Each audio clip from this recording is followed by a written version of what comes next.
ಯಾರನ್ನ ಪ್ರೂವ್ ಮಾಡಿದ್ರೆ ನಾನು ರಾಜಕೀಯ ಬಿಡ್ತೀನಿ, ಒಯ್ದಿರ್ತೀನಿ. ಆದ್ರೆ ಒಂದ್ಸರಿ ಪಕ್ಷ ಹೇಳಿದ್ಮೇಲೆ ಸುಧಾಕರ್ ಹೆಸರು ಹೇಳ್ದೇ ಇರ್ಬೋದು ನಾನು, ಆದ್ರೆ ಪಕ್ಷ ಚಿಹ್ನೆ ಕೆಲಸ ಮಾಡಿದ್ದೀನಿ. ನರೇಂದ್ರ ಮೋದಿ ಅವರ ಹೆಸರಲ್ಲಿ ಕೆಲಸ ಮಾಡಿದ್ದೀವಿ. ಸುಧಾಕರ್ ಅವ್ರು ನನ್ನ ಕ್ಷೇತ್ರಕ್ಕೆ ಕರೆದಿದ್ದು 3 ದಿನ, ಗೊತ್ತಿಲ್ಲ ನಿಮ್ಗೆ. ಒಂದ್ಸರಿ ದಾಸನಪುರ ಹೋಬಳಿಯಲ್ಲಿ ಸಭೆ ಕರೆದಿದ್ದೆ, ಒಂದ್ಸರಿ ನಮ್ಮನೆ ಹತ್ರ ಸಭೆ ಕರೆದೆ, ಇನ್ನೊಂದ್ಸರಿ ಯಲಾಂಗದಲ್ಲಿ ಸ್ಕೂಟರ್ಲೆಲ್ಲ ಓಡಾಡಿಸ್ಕೊಂಡು ಒಂದು ರೋಡ್ ಶೋ ಮಾಡಿದೆ. ಅಂದ್ರೆ 4 ದಿನ ನೀವು ಬಂದ ತಕ್ಷಣ ಇಡೀ ಏನ್ ಯಲಾಂಕ ನಿಮ್ ಕಡೆ ಆಗೋಗ್ಬಿಡ್ತದ? ಬಚ್ಚೇಗೌಡರು ಇಲ್ಲಿ ಕೊಟ್ಟಿದ್ವಿ, ಇಲ್ಲೂ ಕೊಟ್ಟಿದ್ವಿ. ನಾವು ಮುಂದೆ ಯಾರೇ ನಿಂತ್ಕೊಂಡ್ರು ಪಕ್ಷದಲ್ಲಿ ನಾವು ಕೆಲಸ ಮಾಡ್ತೀವಿ. ಆದ್ರೆ ನೀವು ಸಚಿವರಾಗಿದ್ದಾಗ ನೀವು ದುರಾಂಕಾರಿ ಆಗಿರ್ಲಿಲ್ವಾ? ನಾವ್ MLA ಫೋನ್ ತೆಗಿತಾ ಇದ್ರ ನೀವು, ಮಂತ್ರಿಗಳು ಫೋನ್ ತೆಗಿತಾ ಇದ್ರ ನೀವು. ಮನೆ ಬಾಗಿಲಿಗೆ ನಿಮ್ಮ ಚಿಕ್ಕಬಳ್ಳಾಪುರ ಲೋಕಸಭಾ ಕ್ಷೇತ್ರ ಅಲ್ಲ, ಚಿಕ್ಕಬಳ್ಳಾಪುರ ವಿಧಾನಸಭಾ ಕ್ಷೇತ್ರದ ಬಿಜೆಪಿ ಕಾರ್ಯಕರ್ತರು ಹೋದಾಗ ನೀನ್ ಮನೆ ಬಾಗಿಲು ಸೇರಿಸ್ತಾ ಇದ್ದ, ನೀನು ಕೈ ಸಿಗ್ತಾ ಇದ್ದ ನೀನು. ಅದಕ್ಕೆ ಅಲ್ವಾ ನೀನ್ ಸೋಲ್ಸಿದ್ದು. ಇವತ್ತು ನೀನು ರಾಜ್ಯಾಧ್ಯಕ್ಷರ ಬಗ್ಗೆ ದುರಾಂಕಾರಿ ಸರ್ವಾಧಿಕಾರಿ ಅಂತ ಹೇಳ್ತಾರೆ. ಸಿಸ್ಟಮ್ ಗೊತ್ತಿರ್ಲಿ ಸುಧಾಕರ್ ಅವರೇ, ನಮ್ಮ ಪಾರ್ಟಿಯಲ್ಲಿ ಆಂತರಿಕ ಪ್ರಜಾಪ್ರಭುತ್ವ ಇದೆ. ಇವತ್ತು ನಿಮ್ಮ ಚಿಕ್ಕಬಳ್ಳಾಪುರ ಜಿಲ್ಲಾಧ್ಯಕ್ಷರು ಮಾಡ್ಬೇಕು ಅಂತಂದ್ರೆ ಮಾಜಿ MLC ಅಶ್ವಥ್ ನಾರಾಯಣ ಅವ್ರನ್ನ, ಸಹ ಪ್ರಭಾರಿ ಬೆಂಗಳೂರು ರಾಜಣ್ಣ ಅವ್ರನ್ನ ಚುನಾವಣಾ ಉಸ್ತುವಾರಿಗಳು ಹಾಕಿರೋದು. ಅವ್ರು 8 ವಿಧಾನಸಭಾ ಕ್ಷೇತ್ರದ ಮಂಡಲ ಅಧ್ಯಕ್ಷರುಗಳನ್ನ ಅಲ್ಲಿ ಪ್ರಮುಖರ ಅಭಿಪ್ರಾಯವನ್ನು ತಗೊಂಡು ಯಥಾವತ್ತಾಗಿ ರಾಜ್ಯಕ್ಕೆ ಕಳಿಸಿ ರಾಜ್ಯದಿಂದ 3 ಹೆಸರುಗಳನ್ನ ಕಳಿಸಿರ್ತಕ್ಕಂಥದ್ದು. ಅದರಲ್ಲಿ ಬಂದಿರ್ತಕ್ಕಂಥದ್ದು ಹೆಸರುಗಳು ಸೀಕಲ್ ರಾಮಚಂದ್ರ ಮತ್ತು ಸಂದೀಪ್ ರೆಡ್ಡಿ ಅವರು. ಸಂದೀಪ್ ರೆಡ್ಡಿ ನೀನು ಬಂಧುನೇ, ಅವರು ನನಗೂ ಕೂಡ ಸ್ನೇಹಿತನೇ, MP ಎಲೆಕ್ಷನ್ ಟೈಮಲ್ಲಿ ಪರಿಚಯ ಆಗಿರ್ತಕ್ಕಂಥ. ಆದ್ರೆ ನೀವು ನನ್ನ ಹಿಂಬಾಲಕರು ಅಂತ ಹೇಳ್ತಿರಲ್ಲ ನೀವು. ನಾಳೆ ನಾನು ಪಾರ್ಟಿ ಬಿಟ್ಟು ಹೋಗ್ಬಿಟ್ರೆ ಅಂತ ನನ್ನಿಂದ ಬರೋರು ಅವರು, ಯಾರು ಬರಲ್ಲ. ಆದ್ರೆ ನೀನ್ ಮಾಡೋ ಅಂತವ್ರು, ನೀನ್ ಪಾರ್ಟಿ ಬಿಟ್ಟ ತಕ್ಷಣ ಎಲ್ಲ ಹಿಂದಕ್ಕೆ ಹೋಗುವಂತವ್ರೆ. ಇವತ್ತು ಚನ್ನಪಟ್ಟಣದಲ್ಲಿ ಯಾರ್ಯಾರು ಪದಾಧಿಕಾರಿಗಳನ್ನ ಮಾಡಿದ್ವಿ ಯೋಗೇಶ್ವರ್ ಕೇಳ್ಕೊಂಡು ಎಲ್ಲ ಅವ್ರ ಹಿಂದೆ ಹೊರಟೋದ್ರು. ನೆನ್ನೆ ನೀನ್ ಮಾತಾಡಿರೋದೇನು, ವರಿಷ್ಠರಿಗೆ ಹೇಳ್ಬಿಟ್ಟು ಆಮೇಲೆ ನಾನು ತೀರ್ಮಾನ ತಗೊಂತೀನಿ ಅಂತ ಹೇಳಿ. ಏನ್ ತೀರ್ಮಾನ ತಗೊಂತೀರಿ? ಪಾರ್ಟಿ ಬಿಟ್ಟು ಹೋಗ್ತೀರಾ? ನಿನ್ ತಾಕತ್ತಿದ್ರೆ ರಿಸೈನ್ ಮಾಡಿ ನಮ್ ಪಾರ್ಟಿಯಲ್ಲಿ ನಿಲ್ಬೇಡ, ಬೇರೆ ಯಾವ ಪಾರ್ಟಿಯಲ್ಲಿ ನಿಂತ್ಕೊಂತೀಯ ನಿಂತ್ಕೋ. ಯಲಾಂಗದಲ್ಲಿ ಏನಾದ್ರು ನೀನ್ 1 ವೋಟ್ ಲೀಡ್ ತಗೊಂಡ್ರೆ ನಿನ್ನ ಪ್ರಭಾವದಲ್ಲಿ ಹೇಳ್ದಲ್ಲ ನನ್ನ ಪ್ರಭಾವ ಅಂತೇಳಿ. ಇವತ್ತು JDS ಅವರು ಕೂಡ ತೀರಾ ಶ್ರಮ ವಹಿಸಿ ಕೆಲಸ ಮಾಡಿ ಸುಧಾಕರ್ಗೆ ಬೆಂಬಲವನ್ನು ಕೊಟ್ಟವ್ರೆ. ಲಾಸ್ಟ್ ಟೈಮ್ ಚಿಕ್ಕಬಳ್ಳಾಪುರದಲ್ಲಿ ಬಚ್ಚೇಗೌಡರು ನಿಂತಾಗ JDS ನಮ್ಗೇನ್ ಬೆಂಬಲ ಕೊಟ್ಟಿಲ್ಲ, ಇಂಡೈರೆಕ್ಟ್ ಮಾಡಿದ್ರು ಕೆಲವರು. ಟ್ರಯಾಂಗಲ್ ಇದ್ದಾಗ 76,000 ಲೀಡ್ ಕೊಟ್ಟಿದೀವಿ, ನೀನ್ 84,000 ಲೀಡ್ ಕೊಟ್ಟಿದೀವಿ. ನೀನೇ ಮಾಡ್ಕೊಂಡೆ ಅಂತ ಹೇಳ್ತೀಯಲ್ಲ. ಬಹುಶಃ ಕೋವಿಡ್ ಅಲ್ಲಿ ಸತ್ತಂತ ಆತ್ಮಗಳವಲ್ಲ, ಅದರ ಆಶೀರ್ವಾದ ನಿನ್ ಚೆನ್ನಾಗಿರ್ಬೇಕು. ಬಹುಶಃ ಅವರೆಲ್ಲ ಬಂದು ನಿಮ್ಗೆ ಓಟ್ ಹಾಕ್ಸಿರ್ಬೇಕು ಅಂತ ಹೇಳ್ತದೆ. ಯಲಹಂಕ ಕ್ಷೇತ್ರದ ಕಾರ್ಯಕರ್ತರ ಬಗ್ಗೆ ಆಗ್ಲಿ ನಮ್ ಬಗ್ಗೆ ಆಗ್ಲಿ ನೀವು ಗೌರವಿಟ್ಟು ಮಾತಾಡ್ಬೇಕು. ಪಣ ತೊಟ್ಟು ಮಾಡಿದ್ ನಾನು ಪ್ರತಿ ಪಂಚಾಯತಿಗೂ ನೀನ್ ಇರ್ಲಿಲ್ಲ ಅಂದ್ರೂ ಕೂಡ ನಾನ್ ಕ್ಯಾನ್ವಾಸ್ ಮಾಡಿದ್ದೀನಿ.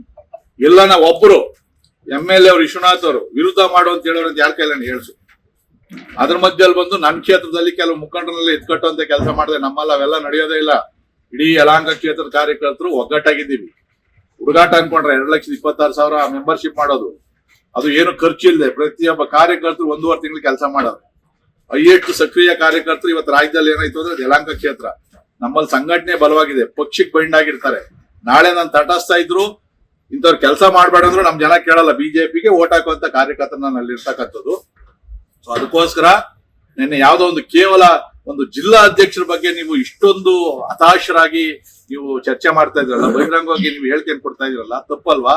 ಇವತ್ತು ನಾನು ಬಹಿರಂಗವಾಗಿ ಮಾಧ್ಯಮ ಮುಖಾಂತರ ಹೇಳೋದು ತಪ್ಪೇ.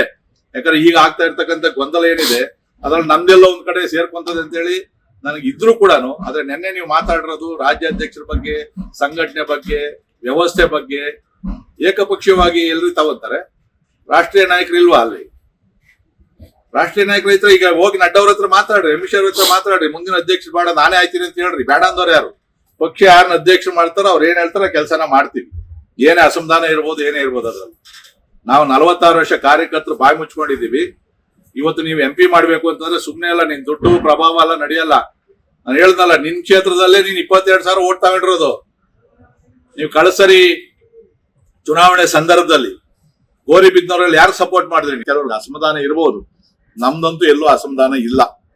ಸಂಪೂರ್ಣವಾದಂತ ಇವತ್ತೇನು ಪಕ್ಷದ ನಮ್ಮ ದೆಹಲಿ ನಾಯಕರು ತೀರ್ಮಾನ ತಗೊಂಡು ನಮ್ಮ ಜಿಲ್ಲಾಧ್ಯಕ್ಷನ ಘೋಷಣೆ ಮಾಡವ್ರೆ, ಅದನ್ನ ನಾನು ಪ್ರಶ್ನೆನೂ ಮಾಡೋದಿಲ್ಲ.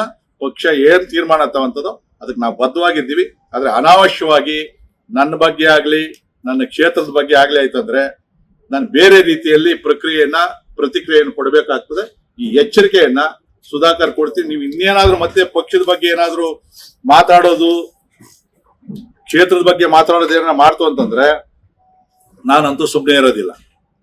ಇವತ್ತು ಯತ್ನಾಳ್ ಅವರು ರಾಜ್ಯಾಧ್ಯಕ್ಷರ ವಿರುದ್ಧವಾಗಿ ಮಾತಾಡ್ತಾವ್ರೆ. ಅವರು ಹಿರಿಯರು, ಅವ್ರ ಹಿಂದೆ ನಮ್ಮ ಪಕ್ಷದಲ್ಲಿದ್ದು ರೈಲ್ವೆ ಸಚಿವರಾಗಿ ಕೆಲಸ ಮಾಡಿರ್ತಕ್ಕಂಥವ್ರು ಅತ್ಯಂತ ಗೌರವಾನ್ವಿತರು. ಯಾಕೆ ಹೊರಗಡೆ ಮಾತಾಡ್ತೀರಿ?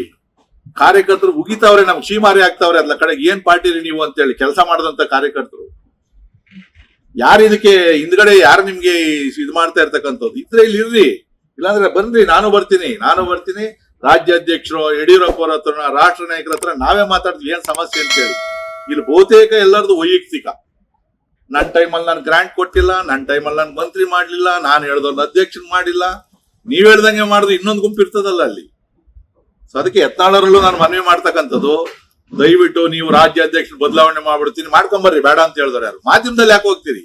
ಬಹಿರಂಗವಾದಂತ ಸಭೆಗಳಲ್ಲಿ ಯಾಕೆ ಮಾತಾಡಕ್ ಹೋಗ್ತೀರಿ? ಅದ್ಲ ಕಡೆಗೆಲ್ಲ ಕೂಡ ನಂತರ ಕಾರ್ಯಕರ್ತರು ಏನು ಅಪೇಕ್ಷೆ ಪಡದೆ ಇರ್ತಕ್ಕಂಥವ್ರು ಲಕ್ಷಾಂತರ ಜನ ಕೆಲಸ ಮಾಡ್ತಾರೆ. ಅವ್ರ ಶ್ರಮದಿಂದ ಇವತ್ತು ನಾವು MLA ಏನ್ ನಮ್ ನೋಡ್ಬಿಟ್ಟು ಮಕ ನೋಡಿ ಒಂದಷ್ಟು ಓಟ್ ಬರ್ಬೋದೇನೋ. ಇದನ್ನ ಜ್ಞಾಪಕ ಇಟ್ಕೊಳ್ಬೇಕು. ಯತ್ನಾಳರಾಗ್ಲಿ, ರಮೇಶ್ ಜಾರಕಿಹೊಳಿ ಆಗ್ಲಿ ಕುತ್ಕೊಂಡ್ಲಿ, ಅಲ್ಲಿ ಮಾತಾಡ್ಲಿ. ಅದರಲ್ಲಿ ಬಹಿರಂಗ ಅಸಮಾಧಾನ ಇತ್ತು ಅಂದ್ರೆ ನೀವು ಕೋರ್ ಕಮಿಟಿಯಲ್ಲಿ ಮಾತಾಡ್ಲಿ. ಇದನ್ನ ಯಾರೇ ಆಗ್ಲಿ ಕೂಡ ಪಕ್ಷದ ವಿರುದ್ಧ ಮಾತಾಡೋದು ಅಷ್ಟೊಂದು ಸಮಂಜಸ ಅಲ್ಲ. ಚುನಾವಣೆಗಳು ಹತ್ರ ಬರ್ತಾ ಇದೆ. ಅನೇಕ ಜನ ಕಾರ್ಯಕರ್ತರು ತಟಸ್ಥ ಆಗ್ತಾವ್ರೆ.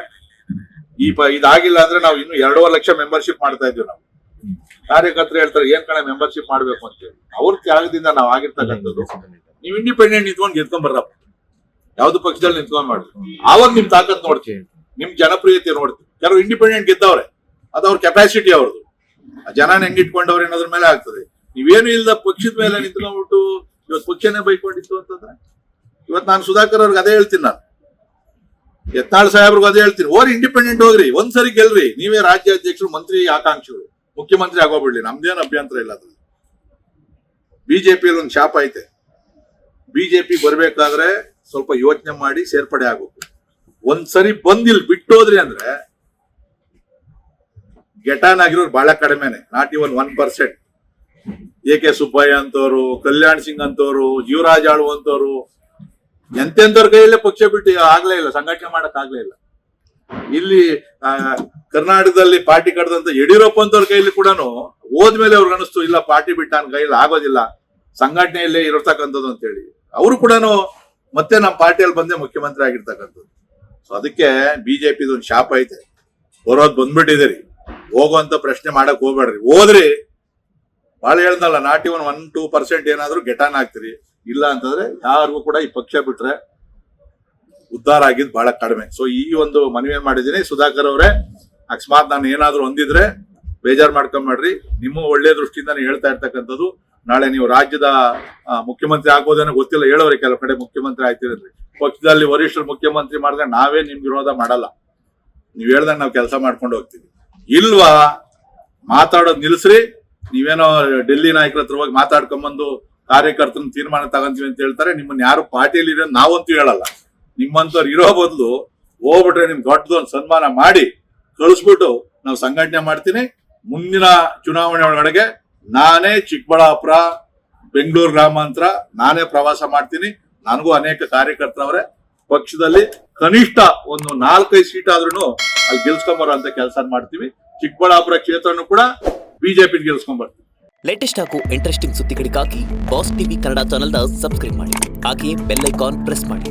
ಇದರ ಜೊತೆಗೆ ಫೇಸ್ಬುಕ್, ಇನ್ಸ್ಟಾಗ್ರಾಮ್, ಎಕ್ಸ್ ನಲ್ಲೂ ಮಿಸ್ ಮಾಡದೆ ಫಾಲೋ ಮಾಡಿ.